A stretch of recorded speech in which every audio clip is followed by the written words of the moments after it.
Some say it's a fool's dream, but I'm not so sure.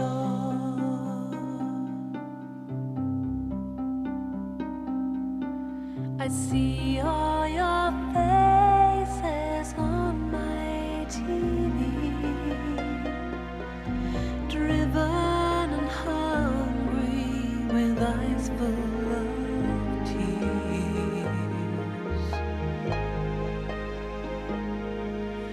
mourning your children, fathers and friends, caught in a war that just never ends. How long will it be till your life is mine, and all I believed in has turned into lies? With all that I am and all that I have, I send you this token, this love from my heart.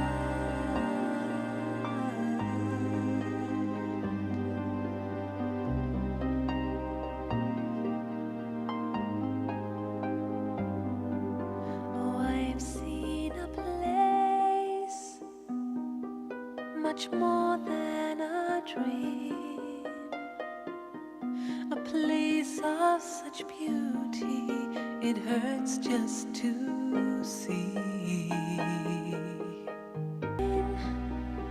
No crying, no war, where peace is the treasure that has been restored.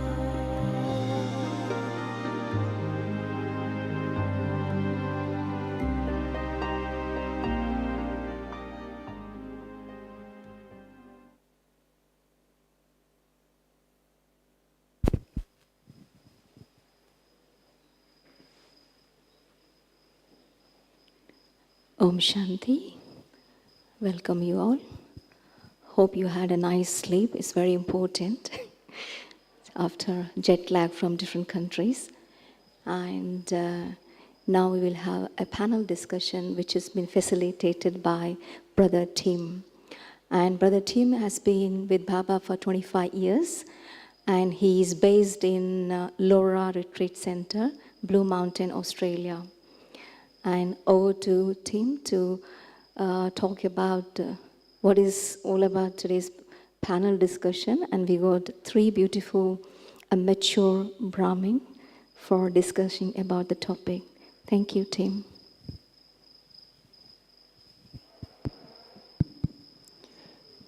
Thank you, Sister Chitra. So a very warm welcome. Wonderful to be back in Gyan Sarovar.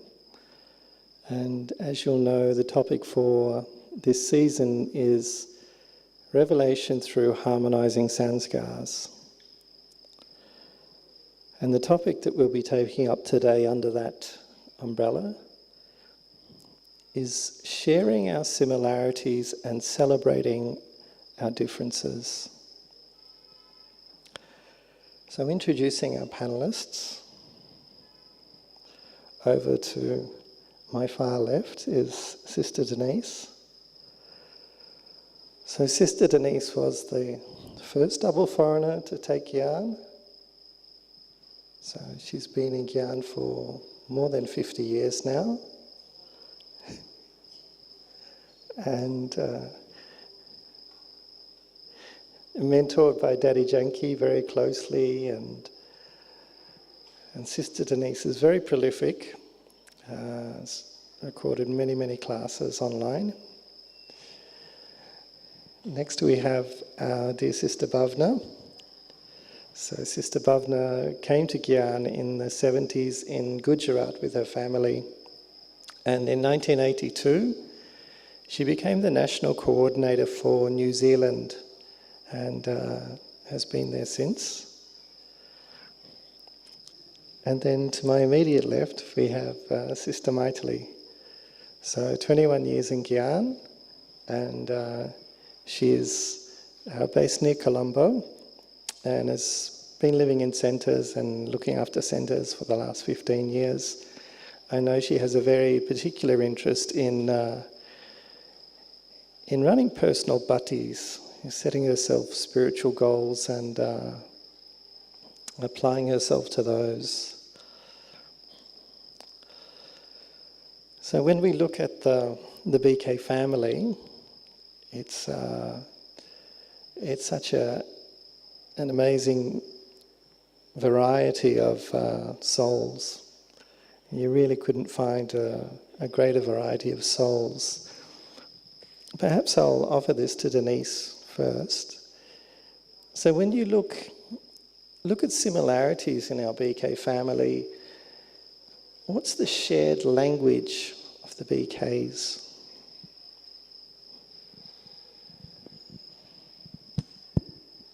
English? English? Well, this is the thing, because the national language, international language of the BKs is Hindi and English. Even it came in the Murlis that God speaks in Hindi and English. English. No, English is different. It's like franglais, this combination of languages, but no. Actually, in the Murli, there are 9 different languages. I hope you realize that. And so, what do we share? It's very interesting. You said sharing similarities as if that's like a good thing, and celebrating our differences as if sharing and celebrating are kind of opposite things, which they may or may not be depending on the moment. But we have something called Brahmin culture, which no one has exactly figured out what that is. But culture, Daddy Janki said when we asked her, okay, how do we deal with cultural differences? She says there aren't any. And so actually there are lots of cultural differences. And so one of the things we share is dealing with cultural differences. Because, I tell you an example of a cultural difference which will make you smile. Long, long ago, when I was a new BK, relatively new, and I was sent to Canada to do service there. And the sister I was with found the 8 feet of snow for 7 months a year rather too cold. So she left for warmer climes. And then another sister came. And so Daddy said to me, well, she doesn't speak English. I said, no problem. I'll teach her English, that's not an issue. And in that way I also learned Hindi, so that was very good. Then we could speak in Hindi and English, which was a very good sharing of similarities. And when she came, I met her at the airport and I said, Om Shanti. And she said, Om Shanti. And then we realized that was all we knew in common. Everything else was not possible. So then, okay, I brought her home and I said, would you like a cup of tea? And she said, no. So I said, okay. So I made myself a cup of tea and she started to cry. So I said, oh, what happened? She said, you didn't give me a cup of tea. I said, but you said no. So this is a cultural difference, you see, because I didn't know you have to ask 16 times just to make sure that you really mean no. Because, you see, in India you have to say no when you mean yes. And maybe yes when you mean no. You have to understand these things because Hindi and English is not just the only language, but we have to understand the language of what I really mean to say when I say the opposite of what I'm saying, what I mean to say. So you have to figure out what I mean, even if I say something different. So that's very important. We need the third eye for this. So the third eye is a very important thing that we have in common, because we all speak the language of soul consciousness. And we are connected in the heart with each other. We are one family with 1 million different I think now 3 million different sanskaras, or sets of sanskaras. Nobody really knows how many BKs there are. It could be anywhere from 1 to 3 million. That's a lot of people to have a relationship with. And wherever we go in the world, what we do share in common is we have a home everywhere in the world. And whenever you go into any of Baba's place, you say Om Shanti and smile, and there you have it. The family is connected. And I think another similarity that we have is no matter what the differences are, we're all here because we love the Murli. Right? You love the Murli? Your Gops and Gopis love the Murli. And we like Shiv Baba. Right? And we all use the same name for God, regardless of what our religious background may or may not be. So Baba, Om Shanti, and smiling, that's our language that we have in common. Om Shanti. So Sister Bhavna, is there anything that, from your experience, what's your experience of the shared language of the BKs, regardless of our origins in this life? Om Shanti. So I was listening to Denise Ben. She shared very beautiful her experiences. But I would like to explain you little bit Bhakti Memorial. Because in Path of Devotion, there is a memorial of doing a great dance which called Maharas.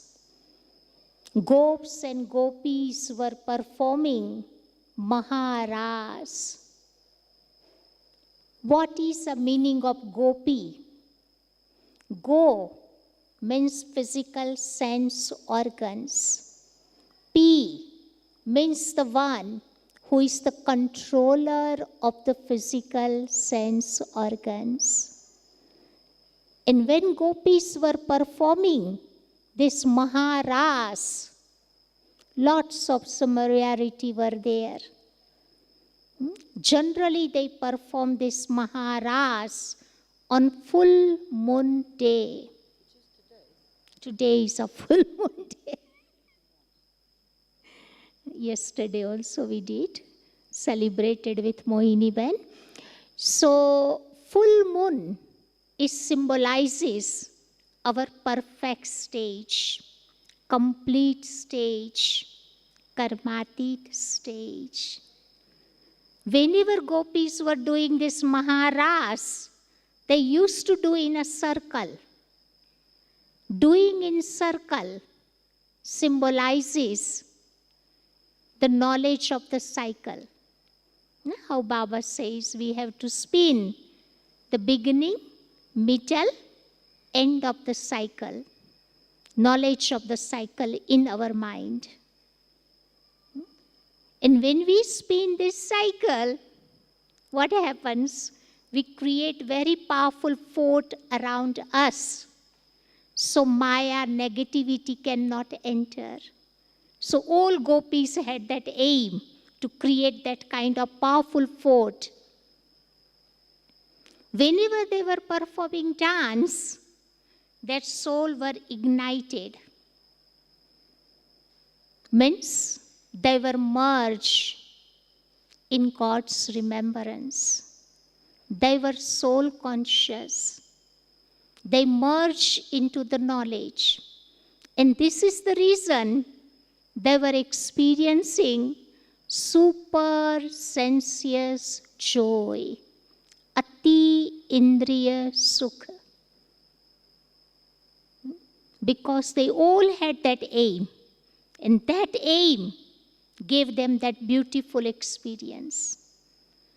Fourth thing, whenever they were doing dance, they were holding the hands of each other.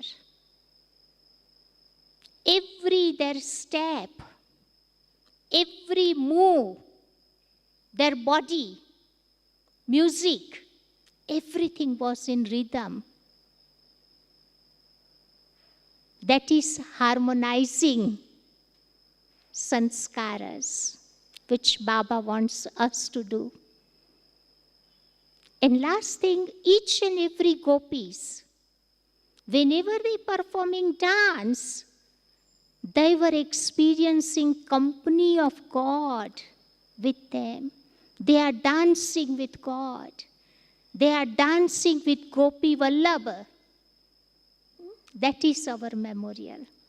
When we have that similarity, we will experience Baba's company while performing every action.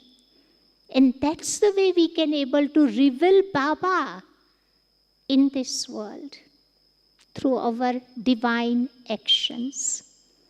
Yeah? So when there is a similarity is there, you experience joy. You experience fun in your life. You experience super sensuous joy. You experience the power of gathering. You experience great divine love. So similarity gives that experience. But when there is a differences are there, then we have to work on those beautiful qualities to imbibe in our life. Thank you. Thank you, Bhavna. So, Maithili Ben, as someone in Sri Lanka, perhaps not as much exposed to a broader family, what's your experience of connecting in the language of Brahmins, connecting with the broader BK family?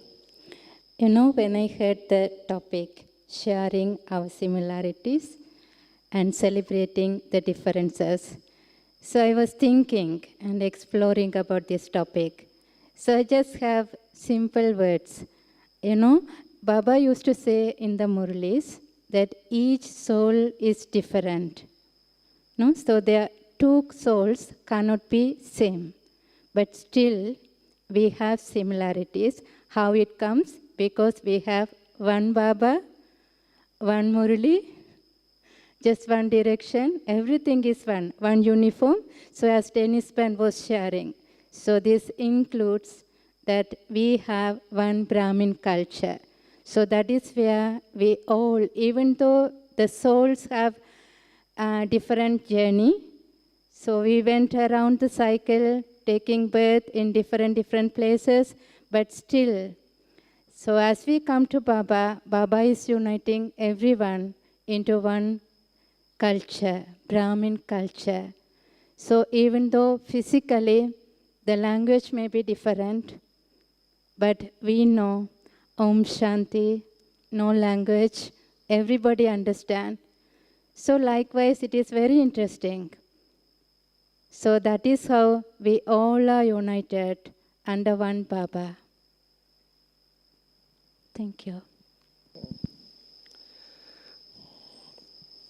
So in terms of creating a consciousness of similarity, can I ask each of our panelists, and perhaps this time I'll start with Maithili, which virtues do you call upon when there's a situation where there needs to, some similarity, some harmony needs to be created? For me, I think love and respect. I remember Dadiji.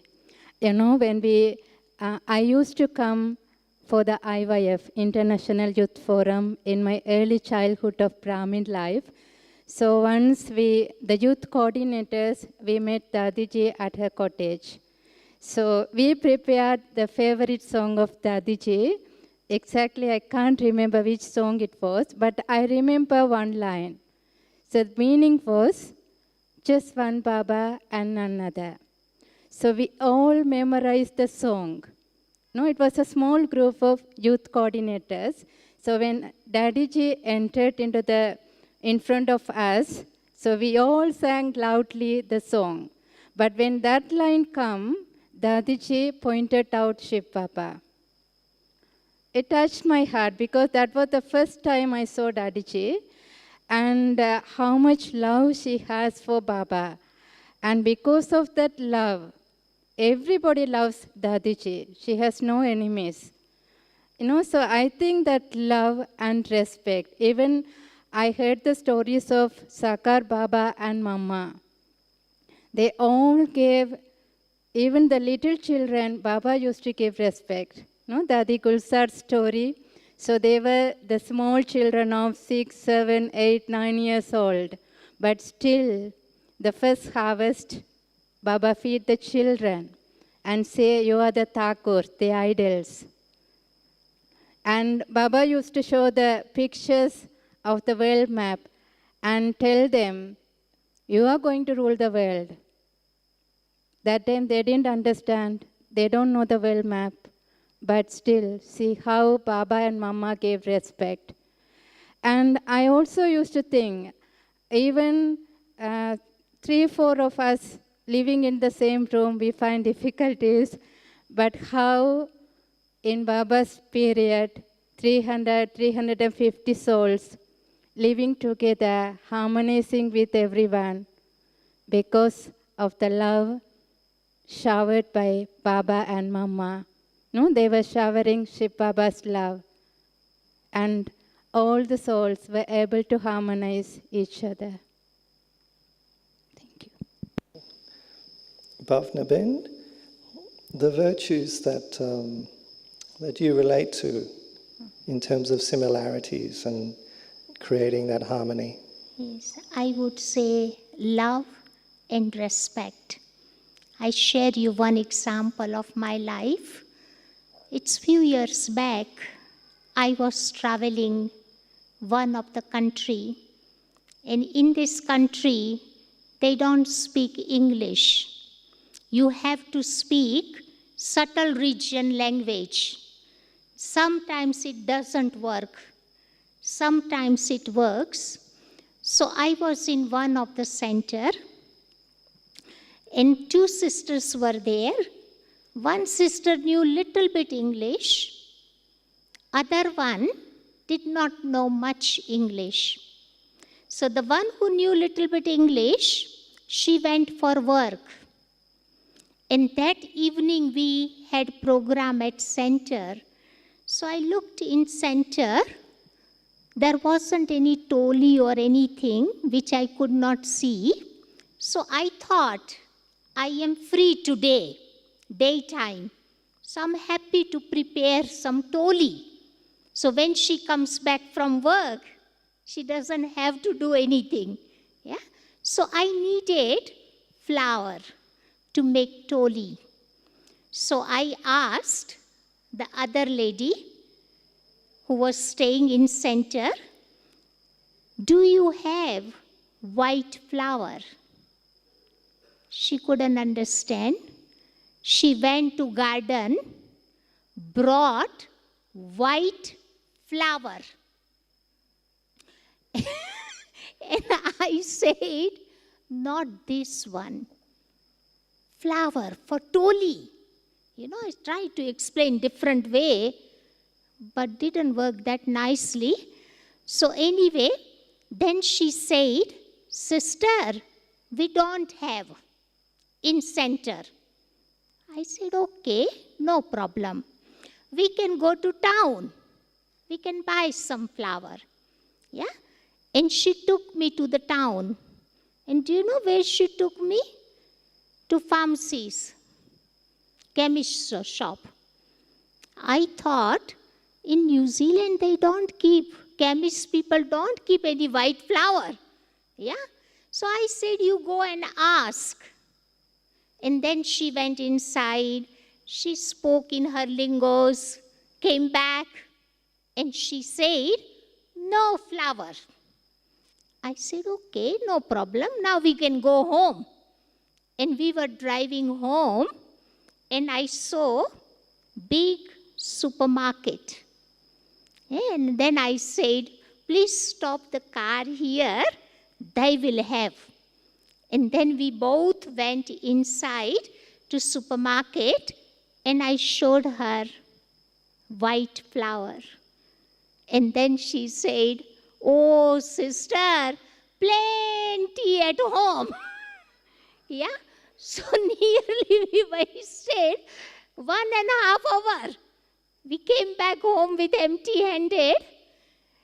So sometimes language can become a little barrier for Baba's service.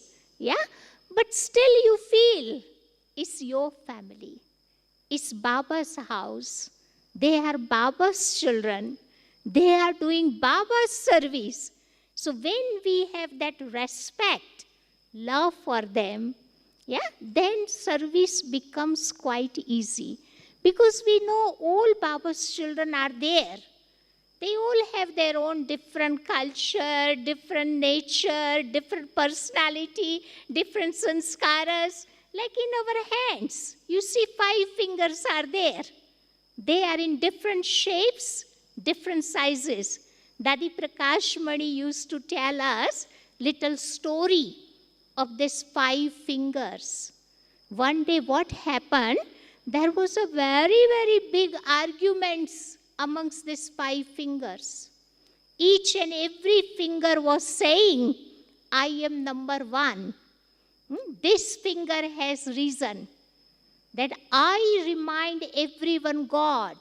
That's why we say, remember the one who lives up above.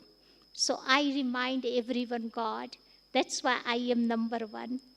The second finger is already tallest amongst these 4. So I'm already number 1. Third finger, we call ring finger.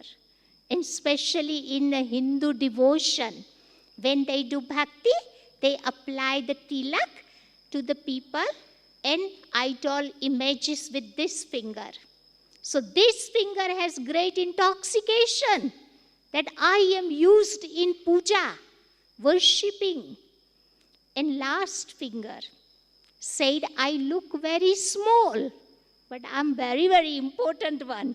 Yeah, because in Indian mythology, little story is written that whenever Gops and Gopi, they went in front of Krishna, they gave the cooperation of this little finger and they uplifted the whole Govardhan mountain.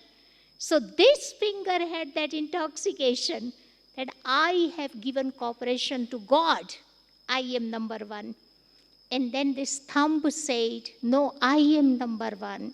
Because early days you can see people were not educated. Even today in Bharat, some of the villages, in name of signature, they put the thumb. So thumb has great intoxication that I sign all important legal documents. That's why I am number 1.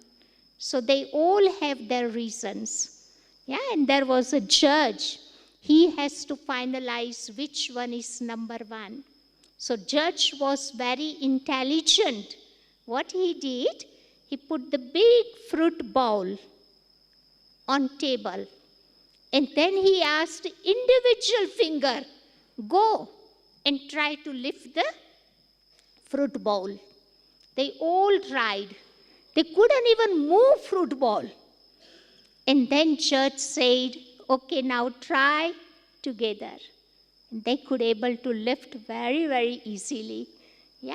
And then judge said, no one is lower or higher.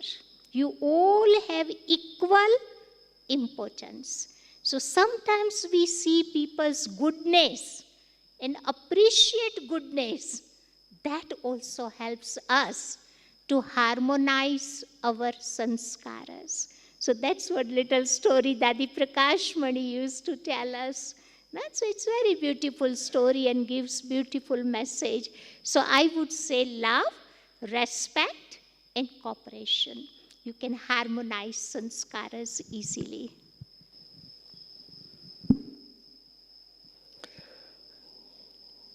So if I offer the same question to you, Denise, in terms of bringing about similarities or harmony Are there particular virtues that resonate with you or that you've used in that situation?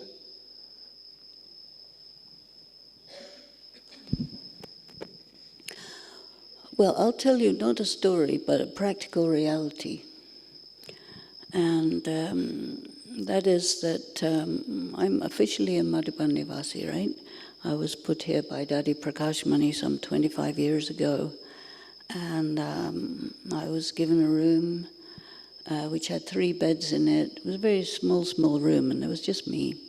So then Daddy Jenki said, "Oh, I want to see your room." And she came and said, "Why don't you get rid of one of the beds?" I said, "Oh, I didn't know you could, but okay, fine, that's good." So then it had 2 beds. And then a sister was assigned to the room as well. So I welcomed her. And I said, "Okay, let us divide the room so that, like in the bathroom we had 2 towel rails. So this towel rail is yours, this towel rail is mine. This is your bed, this is my bed. This is your cupboard, this is my cupboard." And in that way we divided up the room in such a way that we were very comfortable, and because there was never any question of sort of territorial confusion, we could go in and out of each other's territory without any problem at all.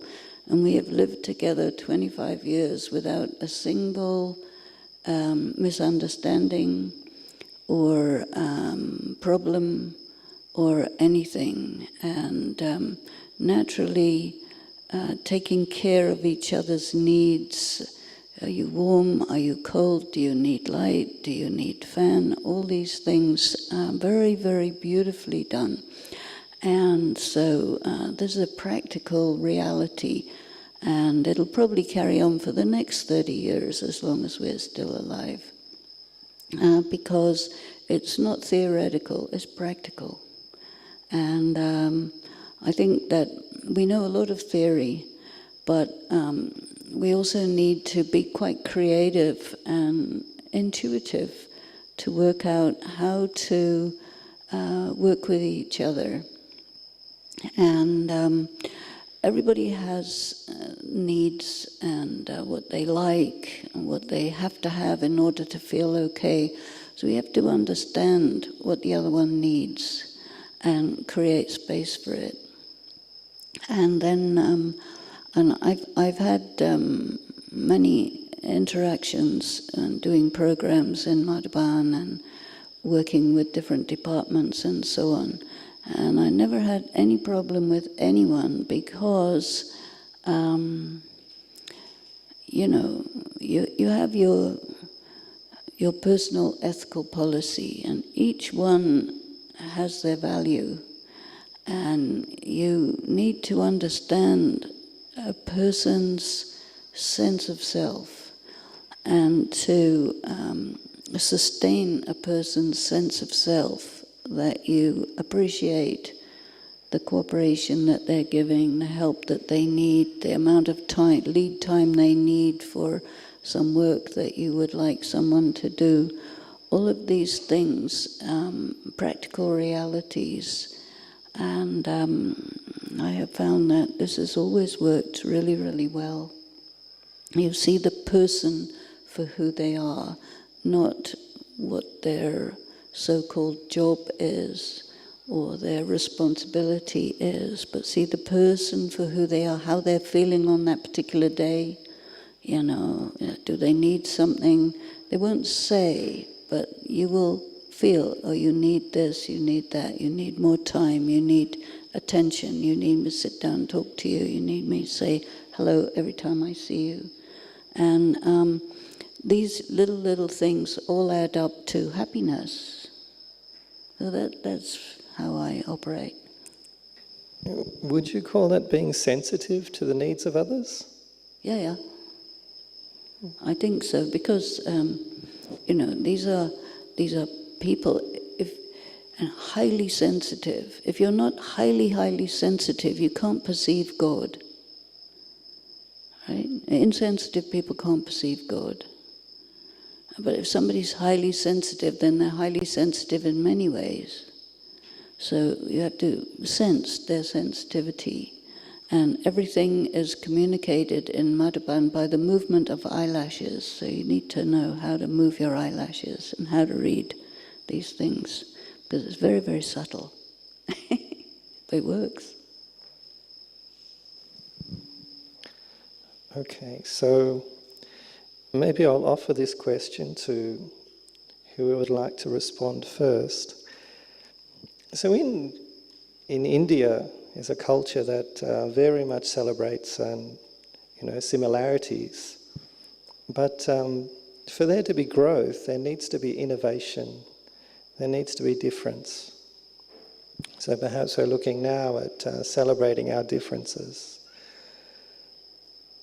So what are your experiences in terms of the role of difference in growth?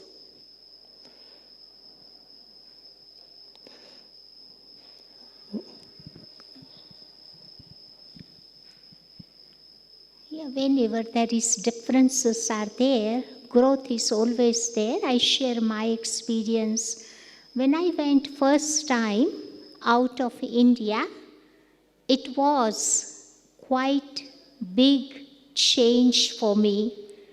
For me at that time was very different culture, different people, different weather, different kind of food. Everything was different than India. Yeah? But I need to work on myself. Whenever any negative thoughts or any other kind of thoughts would come, I try to give myself positive hypnosis. Yeah, hypnotize. Good thoughts I would give to myself, and I will explain that Baba has sent me here. Daddy has sent me here. That's why I am here. So I don't have to think anything else. Let Baba to work through me. Because in India, we never ever stay alone in center. Every Indian centers, you can see so many sisters are there. But here in West, we live alone. We do everything alone. In West, you have to do every single thing, A to Z. I remember when I was in India, I didn't do much karma yoga or cooking. But when you are in West, you have to do everything. Yeah, so actually, all those things taught me lot of wonderful things. Today, I am on that level that if I have to cook for 200 people, I would not be afraid. I would do straight away. I remember first time when I went to the one of the center, and that was, next day was Thursday, and I had to cook bhog. And I didn't know how to make nice bhog for 20 people. 20 people came, and I had to make bhog.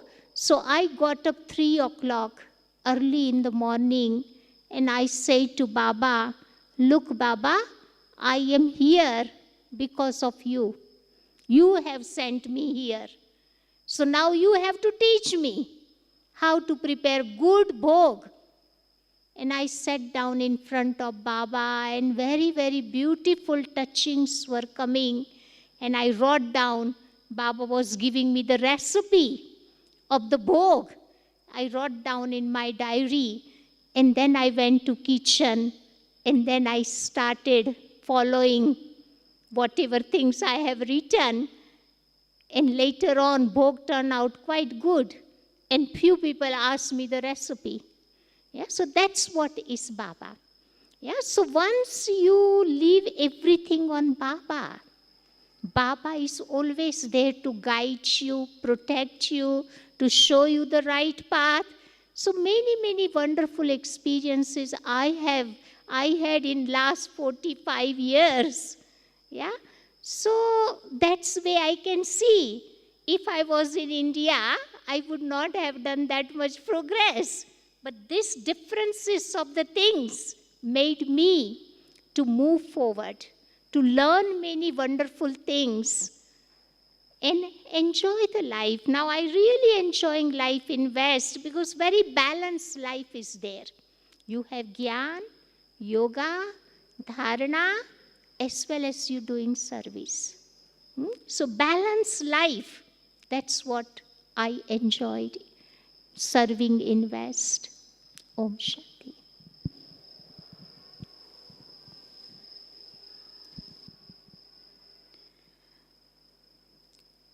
So I heard this story from few Madhuban Vasis.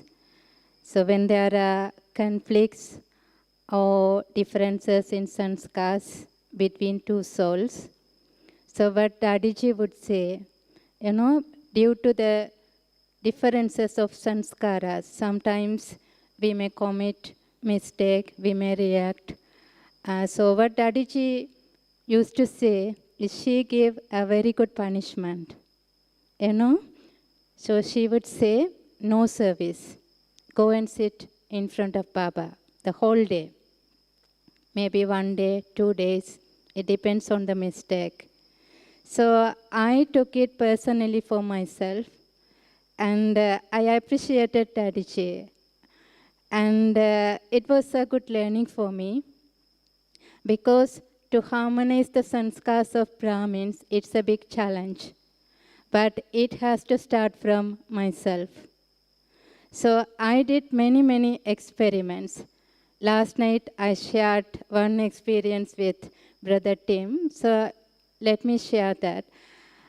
So once it happened, so I reacted to one Mataji in the center. She made a mistake and I reacted to her.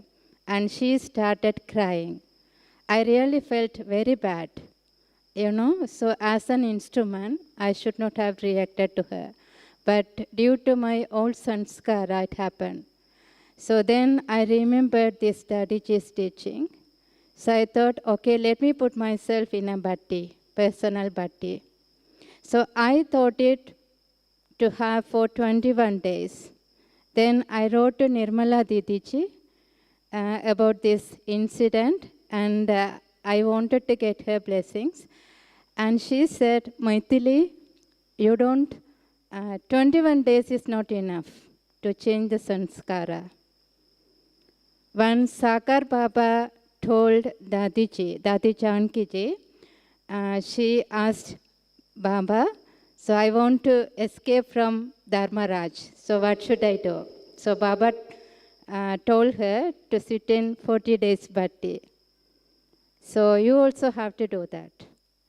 So this is, except the main timings, Amrit Vela and evening meditation, the extra time you have to take 40 minutes 3 times. It means 2 hours extra. So you are dividing into 3 parts.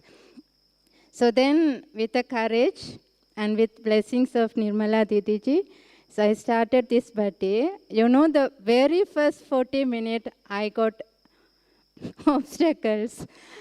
And some VIPs made a call and I had to attend that. Somebody on the outside, one BK came, sister, come, one VIP is calling you and you have to come. So likewise, so many obstacles came for this bhatti.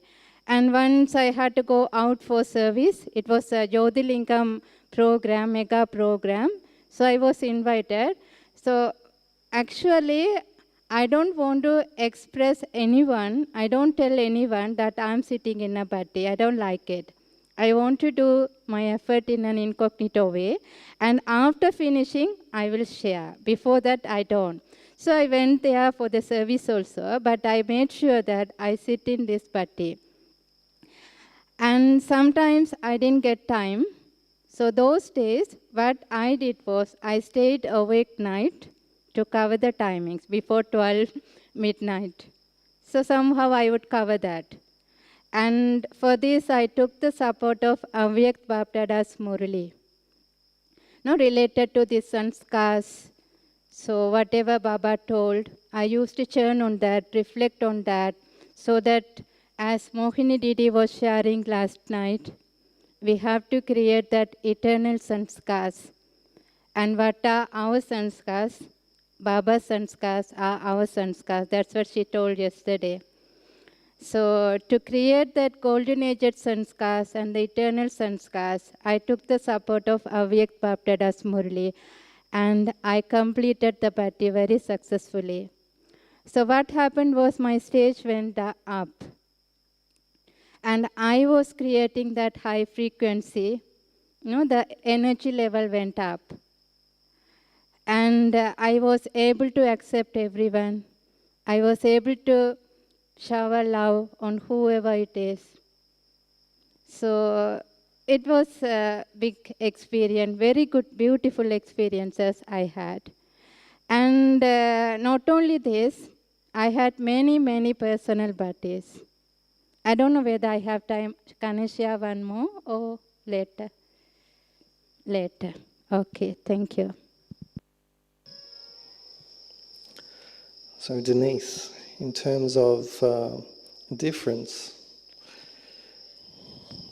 we can say innovation, doing something new, so doing something different.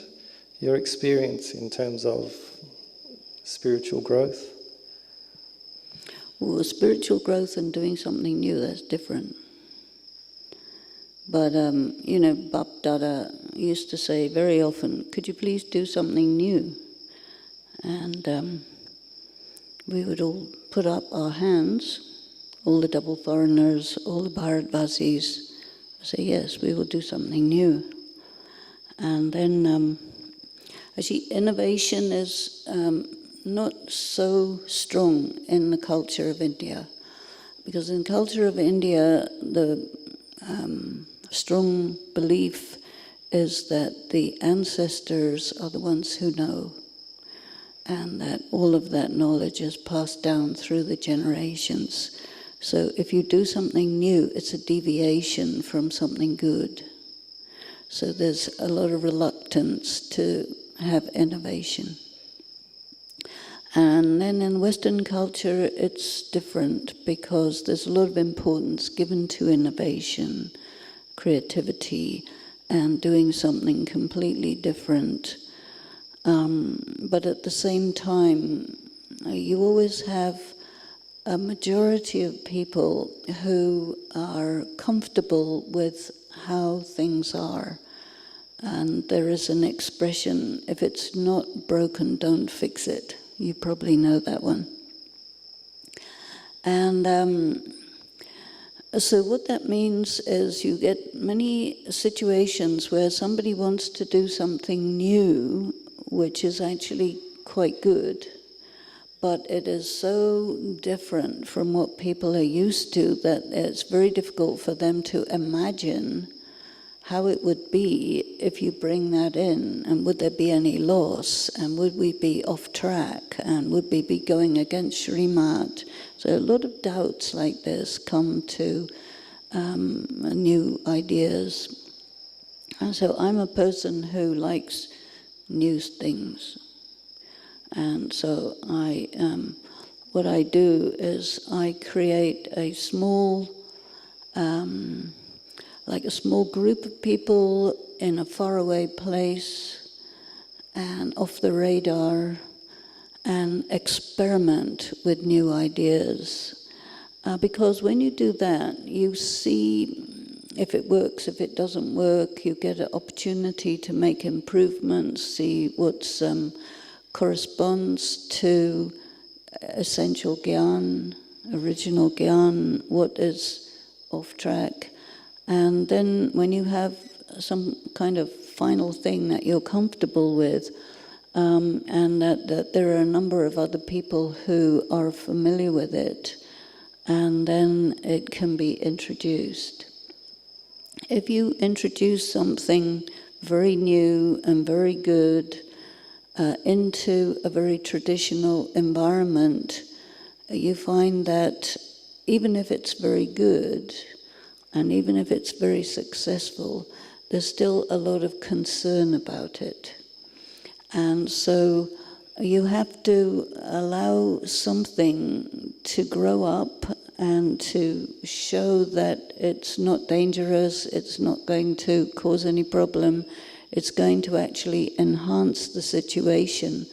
And you have to allow it to sort of mature with time, maybe 10 years, 15 years, 20 years, before it gets introduced. Because by that time, it's become almost like part of the way to do things, you know. I remember the first time we brought video into Madhuban. You know, you can see there's a camera everywhere you look. There's CCTV, everything is online, and all the places where you can buy things are copies of something that happens on the stage. But in 1983, it was the inauguration of Om Shanti Bhavan.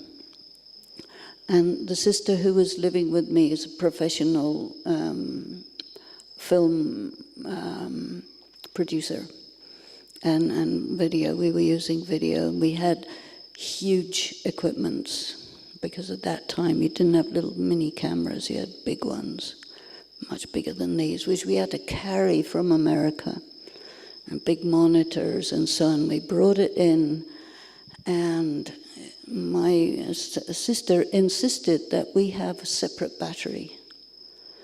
And there were one or two other people who brought videos from outside India. And we set up our things, and we were videoing Baba. And there were so many people, oh, you can't video Baba, that's against the rules. That's not kosher, that's not sato pradhan, you can't do that, you know. It must be, you know, it might be a sin or something. But anyway, we did. And what happened was, all the equipment of all the other people fried because the electricity was going up and down. And all of their equipment broke. But our equipment didn't break because we had batteries. And then we got the recordings. And we had them on these enormous cassettes and so on. And then people were talking about it. Oh, you know, this is right, this is wrong, this is okay, this is not okay. We're supposed to remember the Murli. If you go back and look at it, maybe that will destroy your capacity for memory. And all of these doubts were there. But when you bring in something new and it's necessary and good and so on, it catches on. Some things, they're new and good and they don't catch on.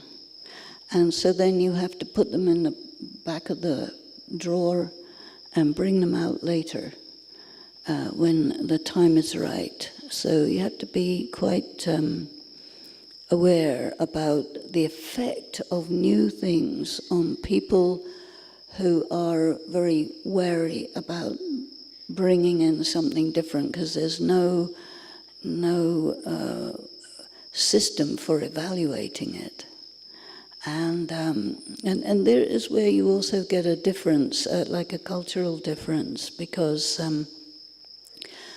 it was thought that, you know, we have to be very, very traditional. BK is highly traditional, but God is totally new. He's not at all traditional. And so you have this strange, wonderful combination of all of these who have been doing devotion for 63 births in a very specific way. And then you have Shiv Baba come along and say, by the way, you know, I'm not who you think I am.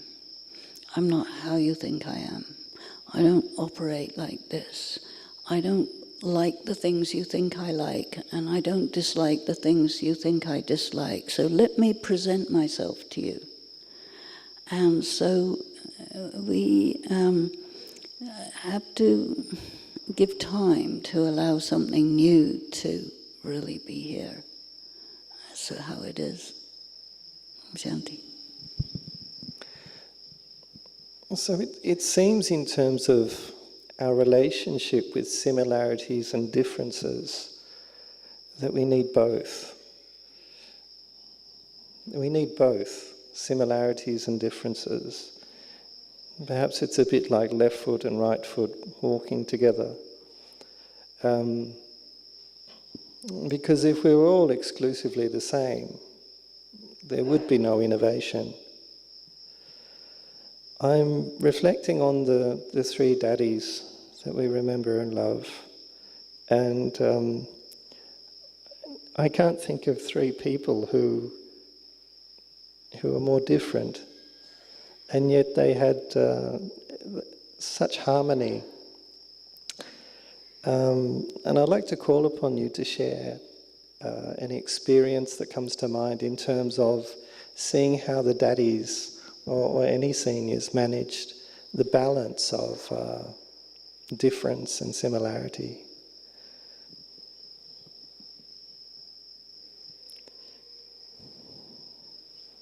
Maithili?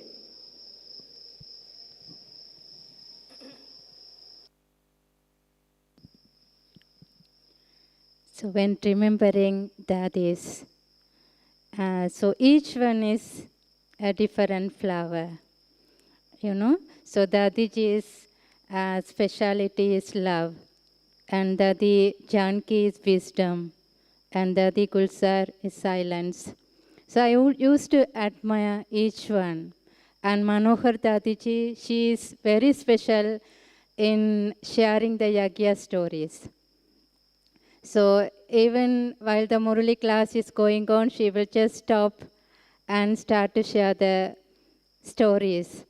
You know, so each one is different. And Par Dadi, Nirmal Shanta Dadi, so I have seen her on the wheelchair, moving around, singing songs like a baby. You know, so, and Lachu Dadi, she is a personal assistant of Baba, feeding him. So likewise, so without each one, you know, so no one can fill the gap. So each one's contribution is important. So the difference is important. And also for the cooperation, for similarity is also important, because I have heard the stories of Dadiji and Didi Manmohiniji when they were appointed by Baba as administrative head working together. So there was a saying, you know, I heard that one soul in two bodies. Am I right? Because they were so united. And even sometimes BKs, they feel that, okay, if I go to this daddy, she will give me the answer which I wanted. So they will go to that daddy. And sometimes they will, another person, they go to another daddy. So whomever they are comfortable, they will go. But these daddies, they always check. You know, so they can recognize, and they would say that, okay, if somebody has something, they would say, okay, so I will give you the answer tomorrow. Then these daddies will talk among themselves and then give the unique answer to that particular person. So in Brahmin life, as Brother Tim was sharing, the similarity is also important, the difference.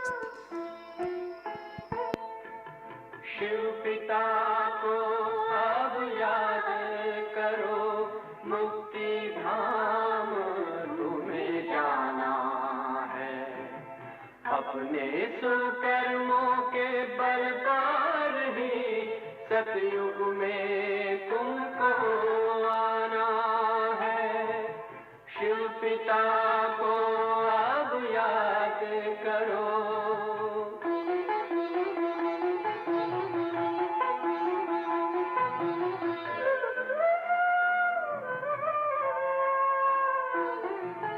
ये संगम का स्वर्णिम युग है, शिव पिता फिर से आया है। ब्रह्मांक से शिव बाबा ने वही गीता ज्ञान सुनाया है। कलयुग का अंत अब आया है, विकराल विनाश खड़ा आगे।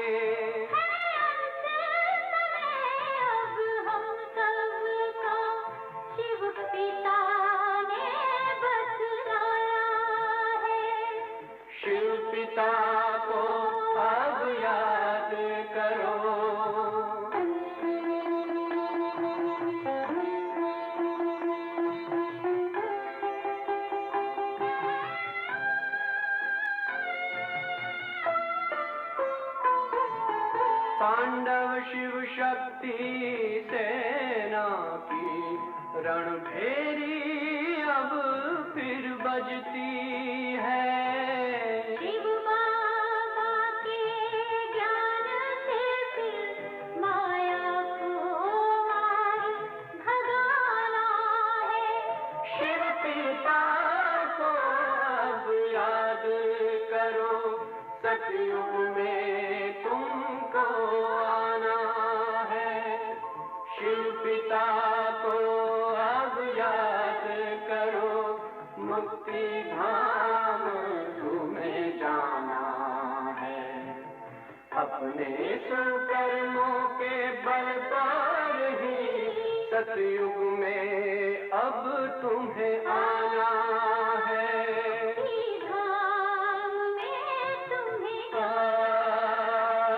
सतयुग में अब तुम्हें आना है। धाम में तुम्हें गाना है।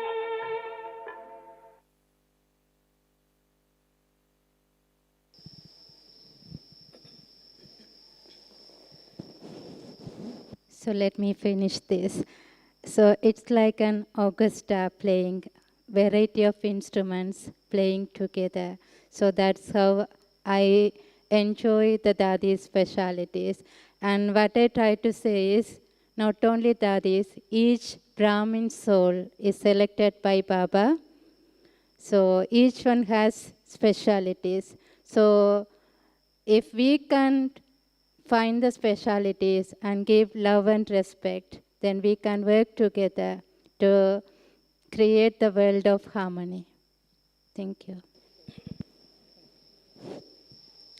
Bhavna, how did you see the daddies in terms of balancing similarities and differences?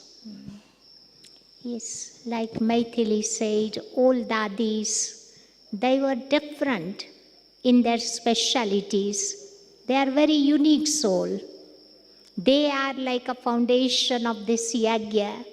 So when we are connected with the foundation, then we can able to learn these wonderful qualities of all those daddies in our life, which will help us to harmonize our sanskaras. Because all daddies, they are different, but still they had internal harmony. Harmony between their mind, intellect, and sanskaras. Sometimes we think something, we decide something else, and we do altogether something else. So no internal harmony. So when there is an internal harmony, external harmony comes automatically, naturally. So that's what we learn from Dadi's life, to have that internal harmony. Then I can able to establish very, very beautiful, truthful, honest relationship with myself. If I am happy, definitely I'll have good relationship with others. So sometimes we blame people, but problem is not there. First, I need to see myself. So internal harmony. They are very good example. Our daddies are very good example of that kind of internal harmony. And that's what we need to learn. Om Shanti.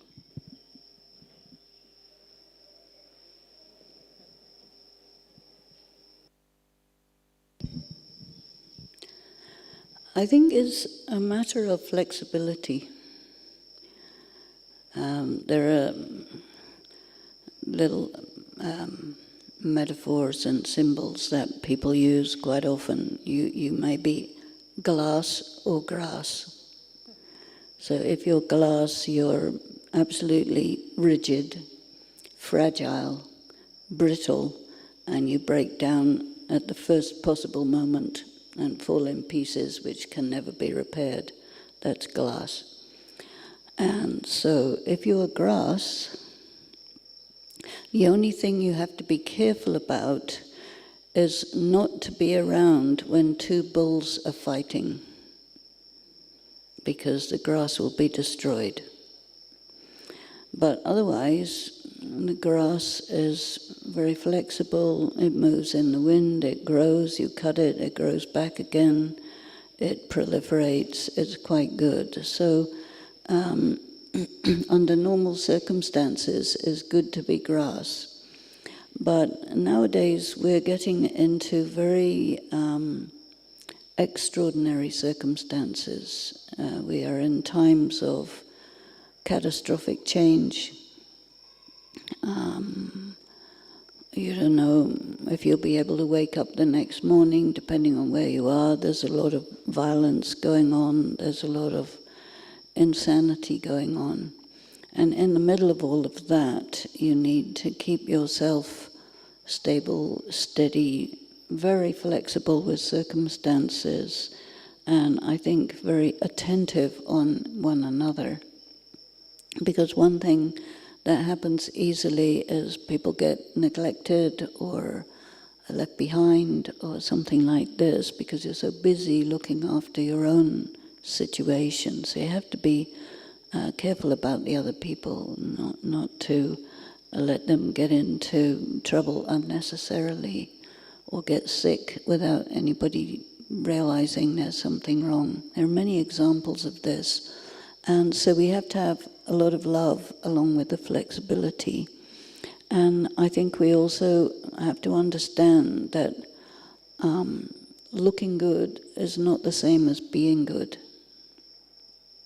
And I think what Baba is teaching us, and what a lot of people ask for when they ask us questions, they say, I want to be authentic. And that means real, that means I want to be really myself. I don't want to be some kind of constructed image and then try and be that image which isn't actually my actual self. And so this authenticity, this love, this flexibility, I think if we go with these three, it's going to be helpful for us to move in the midst of this huge gathering of many different sanskaras. And of course, everybody has a different idea what meditation is, everybody has a different idea what soul consciousness is, who Shiv Baba is, what's a virtue, what's a vice. It varies enormously. But what doesn't vary is the vibration.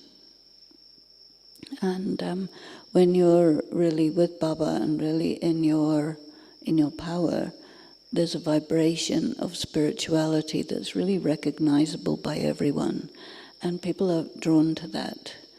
And I think to give time to maintaining, sustaining, and disseminating that vibration is very good service, and it also enables people to synchronize with each other.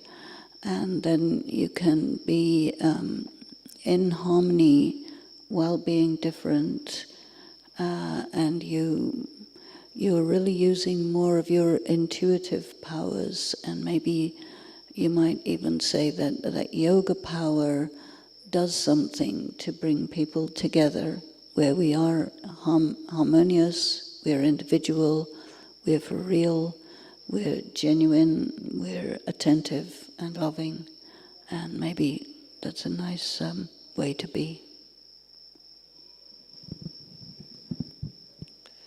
Thank you, Denise. So I can see that time is moving, time is marching, so maybe just if we can finish with one question, and drawing upon each of your personal experiences. It wouldn't be a Brahman life if we didn't meet challenges. And within that, I'm sure each of us has met with challenges in terms of the differences of personalities. So if each of you could share, how do you handle, or how have you handled coming up against those differences? And how have you handled in terms of, meeting strong personalities and,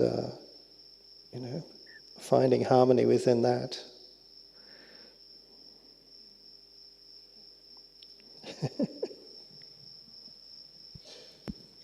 Of course.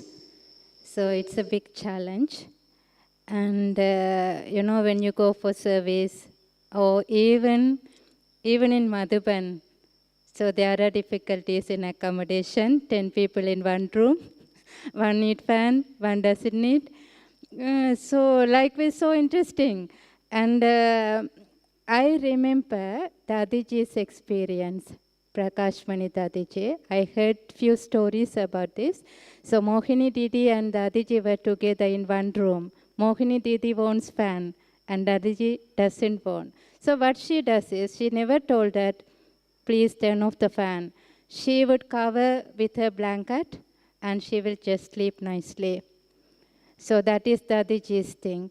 And once Dadiji was traveling with few BKs in a train, and after Amrit Vela, she wanted to read Baba's Murli, but everybody was sleeping in the compartment. So what Dadiji did was, she didn't want to disturb anyone, but at the same time, she was very strict on her discipline. She wanted to listen to Baba's Murli as a good student on time. So she covered herself with a cloth, and inside, with a small torchlight, she was reading Murli. So I learned from Dadiji, we can't be rude to people. So understanding each other, what they need, the companions. So so we have to have big heart to accommodate everyone, knowing their needs, likes and dislikes. So I think a little bit of practice, not little bit, we need more practice to accommodate each one. The unlimited or unconditional love will help to accept everyone, like Baba. Thank you, Maithili Ben. I'll just share one experience of Daddy Prakashmani. It was somewhere in 1976-78. Very few Brahmins were there. And one day I was in Madhuban. And in Madhuban there was one new brother. He just recently he surrendered his life to Baba. This person was working in kitchen. And another senior brother was also there in kitchen. So one day he prepared little syrup, sugar syrup for the chai in big pot. And then he left there and he went in his room. And next day early morning, this new brother came to kitchen. He saw the pot full with the water. He thought it's a water. So he chucked away that water. And later on, this senior brother came and he gave this brother really, really hard time that was a big loss in Baba's yagya. You wasted lot of things in Baba's yagya. You shouldn't be doing this, that. So somehow he got hard time. And this new brother, he was learning lot of things in yagya. And he became really, really very upset, very, very disturbed. And inside, he made that determined thought that next day, I am going to leave to my Lokik place. I don't want to stay here. Yeah. And then what happened? Somehow, Dadi Prakashmani got this news. And Dadi invited this brother, new brother, to meet her. And he went to Dadi's room. He was very afraid, very scared. He thought Dadi would also give me a hard time. Yeah, I'm just going to leave anyway. So he went to Dadi's room and Dadi gave this brother such a loving drishti. Dadi asked him, have you had your breakfast? He said, yes. Dadi asked him, everything is okay with you? He said, yes, Dadi. So Dadi did not mention anything about that previous incident. And then Dadi gave him toli he left Daddy's room. Yeah, and later on this brother realized that Daddy did not say anything to me. Why Daddy did not say anything to this brother? The reason is Daddy knew that the relationship is more important than service. Service is there, it will come and go. But if person will leave, he will not come back again. Daddy realized that part, and through her experiences, Daddy was teaching us that always good to give importance to people first in your life. Service is second priority. Yeah, so sometimes some situation comes like that in front of us. So we have to become little careful. And after that, that brother did not leave the yagya. He stayed back because Daddy gave him lot of love, support and sustenance. And that's what he could remember. And those beautiful qualities helped him to change his mind. Yeah? So if we imbibe these qualities from Daddy, then we can help many, many people, and we can able to establish that harmonious relationship with others.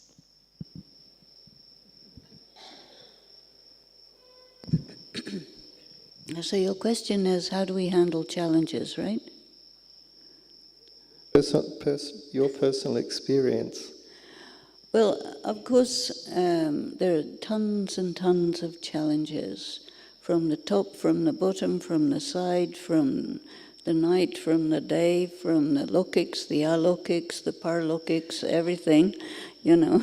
And so I think the most helpful way to handle it is to understand that this is a divine comedy. Because if you can see the amusing side of everything.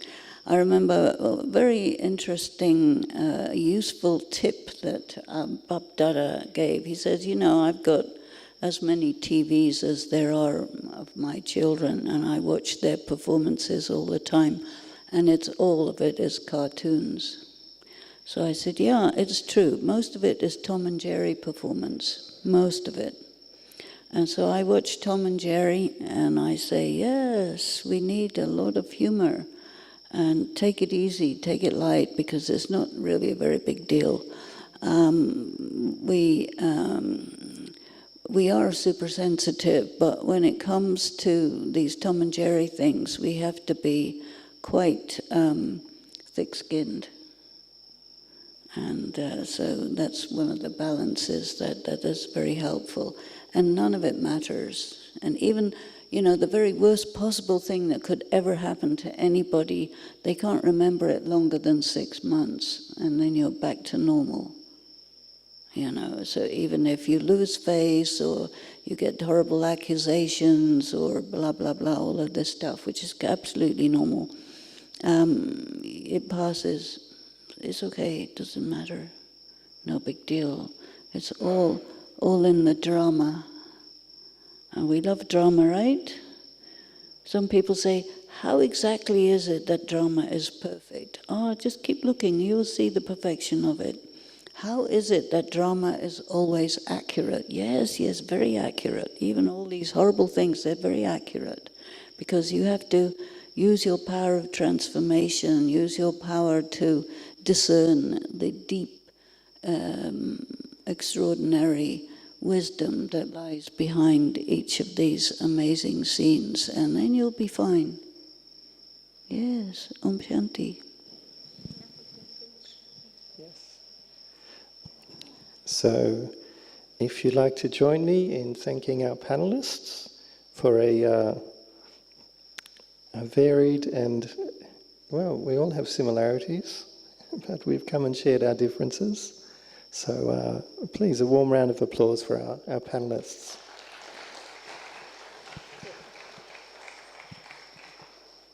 Just 1 minute silence.